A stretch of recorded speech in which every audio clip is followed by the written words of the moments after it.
All right, we've got some shouty shows to respond to. So let's do it. They have had a hard time getting over the hump over the last 30 years because they do not have a traditional structure. And like it or not, the evidence continues to repeat itself that they're not any closer to doing that. And they're talking about moving on from Mike McCarthy, which I think is a mistake because I don't think that there's a better candidate out there. And if you have other teams with young developing quarterbacks in Caleb Williams and the Bears who are sniffing around your guy, that might tell you a thing or two about the value that the rest of the league sees in him. So I think they could mutually benefit because I'm with you. If you win in Dallas, you can write your name on any wall in the country. Like it's yours. You want me to handle this one? Yeah. Thanks. No comment. No comment. Next. I refuse to comment on my former teammate's ex-wife. Doug Pederson's a really, really good coach. He's a winning coach. He comes from Andy Reid tree, so you know what that's about, right? If you look at his whole path, now he's actually one of the coordinators that coach for the Chiefs that actually call plays. Yeah. Okay? He does that well, then he goes to Philadelphia.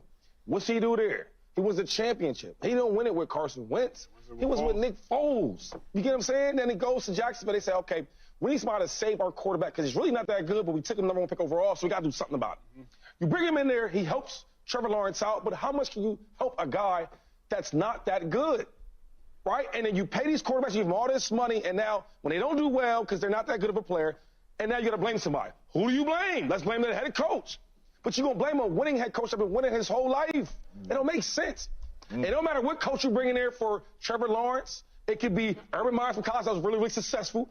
It could be a Doug Pederson that's been really, really successful. It don't matter. Now, if you get Andy Reid, it might be different. But anybody else, they can't save Trevor Lawrence and the Jaguars. He's not a good player. That was a slow burn. That started off and was kind of like, we're just going through here. And then he got more and more amplified and G'd up as he went. Fighting for his old coach, Doug Pederson? Was yeah. That Doug? Must have been, right? They must have overlapped. Your thoughts? It's not Doug Pederson's fault in Jacksonville. Friend of the show, Doug Pederson. It's not his fault in Jacksonville. It's everything else. And that Trevor Lawrence just isn't good. Okay, so there's two parts to that. I do think this is why I think you can always usually construct an argument to save a lot of people, head coach, GM. Like you can usually say quite a lot of this is outside of their control, right? And if you actually believe this guy's good, you don't have to fire somebody just because the end of the season record was bad. Like that's I mean, the Giants are showing you that, right? I mean, whether or not they're right or not, Mara is essentially saying, I believe in these two as the correct people to build a good franchise right now, rebuild a good franchise. And effectively, the reason the record is what it is this season is circumstances outside of their control, right? And given more time, they will put it back together. I think you can make that argument for a lot of people a lot of the time. And the NFL has become this world where we require a blood sacrifice for a certain level of failure, right? If we reached a record of that's bad enough for a given period of time, somebody's got to go. I don't make the rules, right? I have to fire somebody. It's written into the Magna Carta somewhere. So give me a name. I don't care who it is. Give me a name, right? Jim Irsay said that, and the name that was offered up to him was Gus Bradley, right? Okay, fine. Good enough. Gus Bradley's the guy that has to go. Generally speaking, it's the head coach, or if it's not the head coach, it's the GM. So I think you can make an argument that Doug Pederson has been a winning head coach. He's done good jobs. He's won without, a starting quarterback, won the Super Bowl without a starting quarterback. He's executed extremely good offenses. And if LeSean McCoy is correct that Trevor Lawrence is simply a bad player at quarterback, then what exactly is Pederson supposed to do about this, right? He's already gotten way better than Urban Meyer got him, so this is more evidence that he's a good coach. Now, unfortunately, I think that Trevor Lawrence is better than not good. And he's a strange player. He's quite a polarizing player right now. I think probably as an overcorrection to he's the best quarterback prospect since Peyton Manning, Andrew Luck, John Elway type of deal. Like he isn't that. Wherever we want to rank him right now in NFL pantheon, he's not generational. He's not up there with those guys. But I don't think he's bad. I think he's pretty good, actually. It's just that pretty good is still a disappointment relative to expectations. Yeah. Do people treat him the way we treat Trayvon Walker, with ridiculously high number one overall expectations, maybe a little bit. Yeah, I mean, the thing about a prospect is I think of things probabilistically anyway. It was the probability of Trevor Lawrence becoming an elite quarterback was higher than other prospects historically. Doesn't mean he's definitely going to be that guy. And if you look at the best quarterbacks in the NFL over the last decade, or, say 2 decades, Peyton Manning's the only guy that was actually, number one overall as a pick, right? Brady, Breeze, Rodgers, Mahomes, right? All the best quarterbacks, none of them were the best prospect except Peyton Manning. So, okay, fine. Andrew Luck, you could say he was actually disappointing relative to his expectations as well, even though I thought he carried the team and had some great seasons. So this year, for example, PFF grades. Now, people don't like PFF grades sometimes, but I'm going to use it as one part of a comparison. Trevor Lawrence has an overall PFF grade of 76.8. Matthew Stafford has an overall PFF grade of 74.7. Trevor Lawrence threw for 7.2 yards per attempt this season. Matthew Stafford threw for 7.3.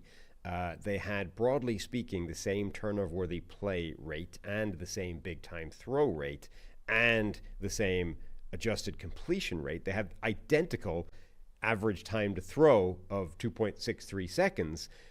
They had a very, very similar statistical season with the caveat that Stafford played more. And so and he had a sort of a lower interception rate relative to the amount he played. But Stafford is seen as one of the greatest talents in the game. And he's phenomenal. Look what he's doing with the Rams. This is amazing. And they're in the playoffs.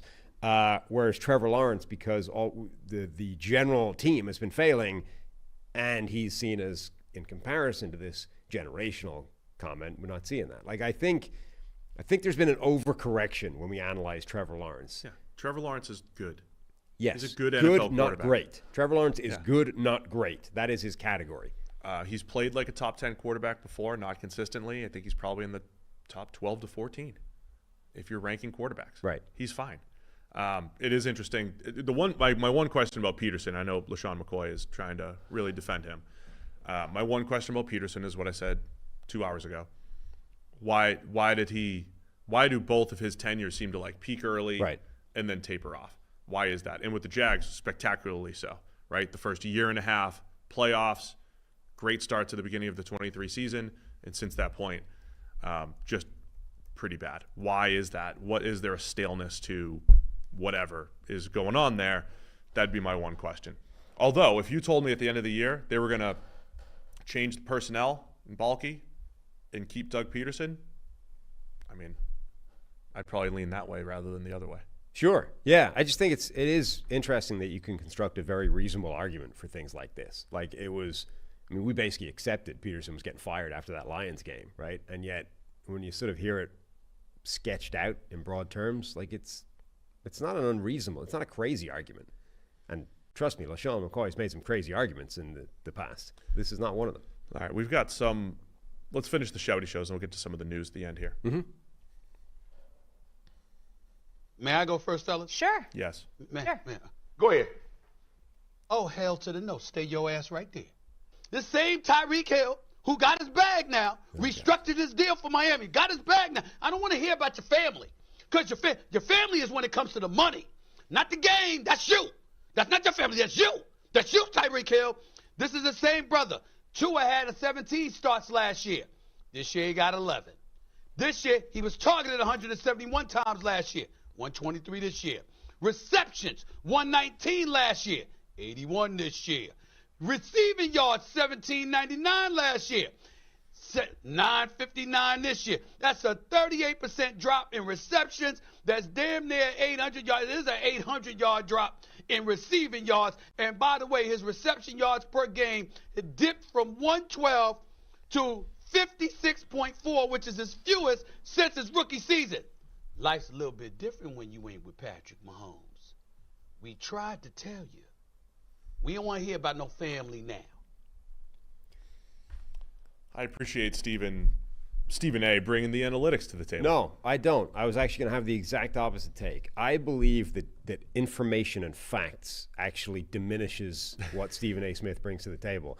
I think the more he gets bogged down in information, the worse a shouty show segment it is. Oh. I think actually the less informed Stephen A. Smith is on a particular topic, the better the performance he gives, including and right up into like talking about players that don't play for that team anymore. That's when he's at his best. When the less armed with information Stephen A. Smith is, the better version of Stephen A. Smith you're getting. Like, it needs to be just 100% fabricated, performative bullshit. I don't know, man. Here's where we're missing out. This is why we're not making multiple millions, right? You've got John Gruden on his deal.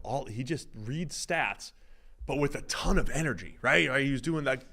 He was 29 carries, 167 yards. Then he does his wham, bam, whatever he says, right? Just reading stats with a ton of energy. But that's a different shtick. Stephen A. just read stats loudly. Yeah, but it's a different shtick. It's not the same. You're not aiming for the same target there. Like Gruden's thing was crazy, right? Like it was fascinating because it was lunatic-like. It was crazy. Like that's why. I mean, Austin Gale was tweeting out those mental pictures of like so funny. Chucky, John Gruden looking like the cartoon or the doll, the knife. Like how's Stephen A. attaching that to Patrick Mahomes though? I mean, this is like year 3 with Miami. Tyreek put up monster numbers with Tua under center. This wasn't a Mahomes thing. Like the dude's getting a little bit older, and he missed Tua for 6 games. See, you're getting the data is pointless. The data is irrelevant. Like it's in fact it detracts from the drama, the dramatic bullshit that we're shoveling here. Data is actually it's working against you, Stephen A. I would urge you, Stephen A., as the finest proponent of your craft, to avoid all information if possible, right? Don't inform yourself. Try and stay as uninformed as possible because that is when you are at your most powerful. I like. We'll end it on that. That's our Shouty Show segment, a future award-winning Shouty Show segment here. I have a special guest in mind to help us with that segment in the future, and hope we can pull it off. Okay, make it even better. Thanks for watching all the way to the end of our video. For more great content, click here to subscribe and here to watch another video. We'll see you again soon.